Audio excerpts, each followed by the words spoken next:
Now a story we guarantee most of you have never heard before. Big money is being made from the sale of fetal body parts.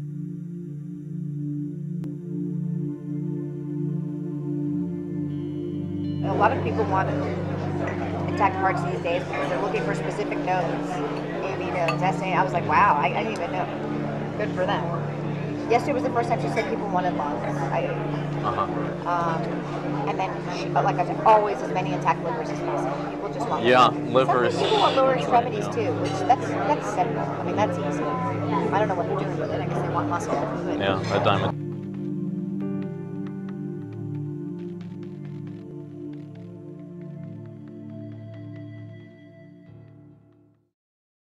Every provider has had patients who want to donate their tissue, and they absolutely want to accommodate them. They just want to do it in a way that is not perceived as this clinic is selling tissue, this clinic is making money off of this. Okay, so when you are or the affiliate is determining what that is monetary, Yes. so that it doesn't raise any question of this is what it's about. This is the main. What price range would you? You know, I'm going to throw a number out. I would say it's probably anywhere from $30 to $100, depending on the facility and what's involved. The $30 to $100 price, that's per specimen that we're talking about, right? Yeah. Yes. If you know what's expected or what we need versus. It makes a huge difference. I'd say a lot of people want liver, and for that reason, most providers will do this case under ultrasound guidance, so they'll know where they're putting their forceps. Then a rate-limiting step of the procedure is calvarium. Calvarium, the head is basically the biggest part. Most of the other stuff can come out intact. Right. It's very rare to have a patient that doesn't have enough dilation to evacuate all the other To bring the body cavity out intact and all that. So then you're just kind of cognizant of where you put your brassicas. You try to intentionally go above and below the thorax so that, we've been very good at getting parts on liver because we know that, so I'm not going to crush that part. I'm going to basically crush below, I'm going to crush above, and I'm going to see if I can get it intact. And with the calvarium, in general, some people will actually try to change the presentation so that it's not a vertex, because when it's a vertex presentation, you never have enough dilation at the beginning of the case unless you have a real huge amount of dilation to deliver an intact calvarium. So if you do it starting from the breech presentation, there's dilation that happens as the case goes on, and often the last you can evacuate an intact calvarium at the end. So I mean, there are certainly steps that can be taken. So they can convert to breech, for example, at the start of the. Exactly. Under ultrasound guidance, they can just change the presentation.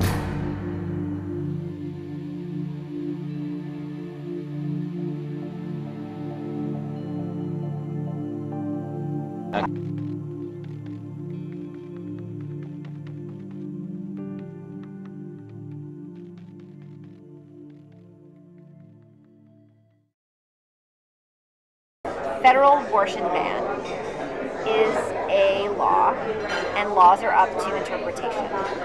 So if I say on day one I do not intend to do this, what ultimately happens doesn't matter. So yesterday was a clinic day.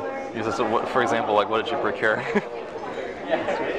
asked her at the beginning of the day what she wanted. Yesterday a lot of people want intact parts these days because they're looking for specific nodes, AV nodes, SA. I was like, wow, I didn't even know. Good for them. Yesterday was the first time she said people wanted lungs. And then, like I said, always as many intact livers as possible. People just want livers. Some people want lower extremities too, which that's simple. I mean, that's easy. I don't know what they're doing with it. I guess they want muscle. But Yeah, a dime a dozen. if you maintain enough of the dialogue to the person that's actually doing the procedures and they understand what the end game is, there are little changes they can make in your technique to increase your Even though they have a set way that they do it, they're open to changing it. The reasonable people, sure. For example, so I had 8 cases yesterday, and I knew exactly what we needed, and I kind of looked at the list, and I said, all right, this 17-weeker has 8 lambs, and this. So I knew which were the cases that were probably more likely to heal what we needed, and I made my decisions according to that too. So it's worth having a huddle at the beginning of the day, and that's what I do. That behind closed doors, these conversations are happening with the affiliates. Cecile, I want to thank you so much for Dr. Nuka-Cola. She's been so helpful for the past couple of years. I'm just with fetal tissue collection. She's been very, very helpful with to talk to and how to like. Okay, great. Thank you. She's amazing. And thank you for Planned Parenthood. Thank you.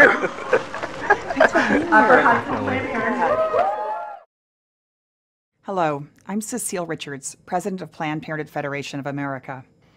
I want to be really clear. The allegation that Planned Parenthood profits in any way from tissue donation is not true.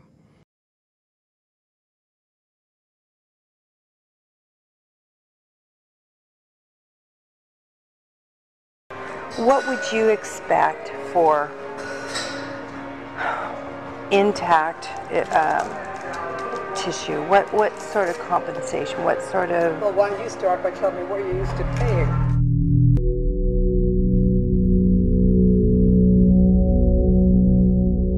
We'll be exhibiting at the Medical Directors Council meeting in a couple of weeks, so I don't know if you'll be attending. I'm now the president of that organization. Oh.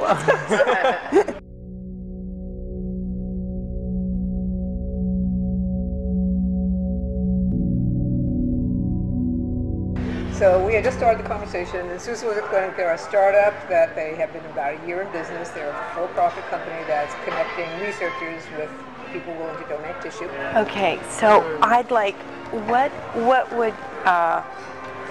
would you expect for intact tissue? What sort of compensation? What sort of... Well, why don't you start by telling me what you're used to paying? Okay. I don't think so. I would like to know what would make you happy. What would work for you? Well, you know, in negotiations, the person who throws out the figure first is at a loss, right? So. No, I don't look at it that way. I know you want to play that game. I get it, but I want low ball because I'm used to low things from. You know what?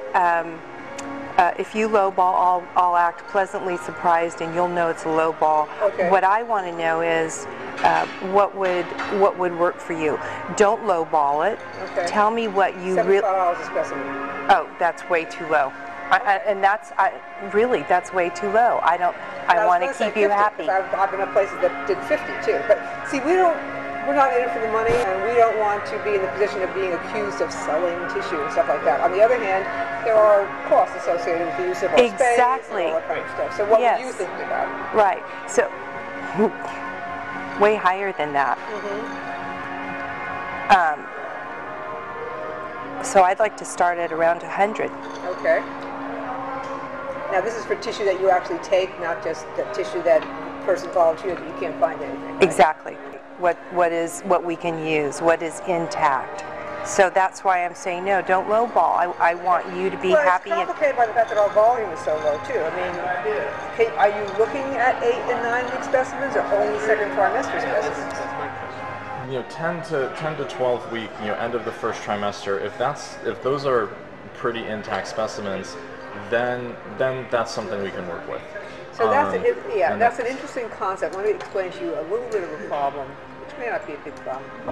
If our usual technique is suction at 10 to 12 weeks, and we switch to using an iPass or something with less suction in order to increase the odds that will come out as an intact specimen, then we're kind of violating the protocol that says to the patient, we're not doing anything different in our care of you. And to me, that's a kind of a specious little argument, and I wouldn't object to asking Ian, who's our surgeon that does the cases, to use an iPass at that gestational age in order to increase the odds that he was going to get an intact specimen. But I do need to throw it out there as a concern, because the patient is signing something and we're signing something saying we're not changing anything in the way we're managing you just because you agreed to give tissue. I've heard of that before. Right. Yeah. No. It's definitely. It's touchy. Okay. How do you feel about that? Well, I think they're both totally appropriate techniques. There's no additional pain involved. I don't think the patients would care one iota. So I'm not anything to fuss about. Find out from other affiliates in California what they're getting, and if they're getting substantially more, then we can discuss it further. Yes. But no, the money is not the important thing. No, but it has to be big enough that it's but it is something to talk about. I mean, it's one of the first things that you brought up, right? So here's another thought: is we can talk about specimen as per specimen per case, or per procured tissue sample, which would be, so if we're able to get a liver thymus pair, maybe that is $75 per specimen, and so that's for for liver thymus pair, and that's $150, versus if we can get liver thymus, brain hemisphere, and all that, then and so that protects us, so that we're not paying for what we can't use. I mean, I think it also maybe illustrates things. It's been years since I talked about compensation, so let me just figure out what others are getting, and if this is in the ballpark, then that's fine. If it's still low, then we can talk about it. I want a Lamborghini. I said I want a Lamborghini.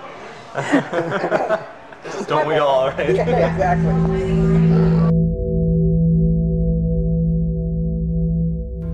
And really the manipulative, and I think one of the worst parts is that, when we would talk to these women who were having an abortion, we would, basically manipulate them into believing that by donating this tissue, they could be saving the lives of others. Yeah. But in reality, we had no idea what that tissue was going to be used for. That was never disclosed to us at the clinic. It was just for a price. So we're going to pay you $200 per specimen, per baby, and you're going to get as many as you can. And then we're going to basically lie to our clients and say, oh no, we're this could save the lives of other people, when really we have no idea what it's being used for. Now, Planned Parenthood, they preemptively notified Congress that more of these videos would be rolling out. They said that they would probably have some videos showing footage of the clinics harvesting these fetal organs. And so they kind of bypassed the whole question of the legality of selling these organs and instead accused the Center for Medical Progress of breaking the law. They went so far as to call them the extremists and murderers. So total irony there, but basically they really want Congress to get on this because they want to hang on to that more than $700,000 that each facility receives every single year from taxpayers. So Breitbart reports it's about $714,285 tax dollars per clinic per year. So not only are they getting money for performing these abortions, but they're also getting money for selling baby parts, and they're getting more than $500,000 per clinic from that. They imposed an abortion clinic quota on all of the facilities that performed abortion. So they told us you have to perform, this many abortions every day, every month, in order to meet your goals, to receive your bonuses, to keep your staff. And abortion, and I can, only really speak to my experience at Planned Parenthood, but it was very profit-driven. So we were told at Planned Parenthood that we were to turn every client visit and every telephone call into a revenue-generating visit. The only way that you can make money off of a pregnant woman at Planned Parenthood is to sell her an abortion, because they don't provide prenatal care, they don't provide any obstetrical care, and they don't help women with adoption services. So the only way you can make money off of a pregnant woman is to sell an abortion. And so it's not surprising that 92% of pregnant women who enter Planned Parenthood will have an abortion, because they are being sold a product. So that was the first thing. And that was concerning for me, because I really believe that at Planned Parenthood, we were there to help women, that we were there to reduce the number of abortions. That's what Planned Parenthood said, and I had believed it for 8 years. So this was concerning for me. It was all about planning. It was all about family planning and making sure that every child is a wanted child. That's right. That's what I thought. That's what I believed. And then, but ultimately, I left after witnessing a live ultrasound-guided abortion procedure take place on a 13-week-old baby. And I saw that baby fighting and struggling for his life in the womb, trying to get away from the abortion instruments. And I knew that I had been lied to by Planned Parenthood.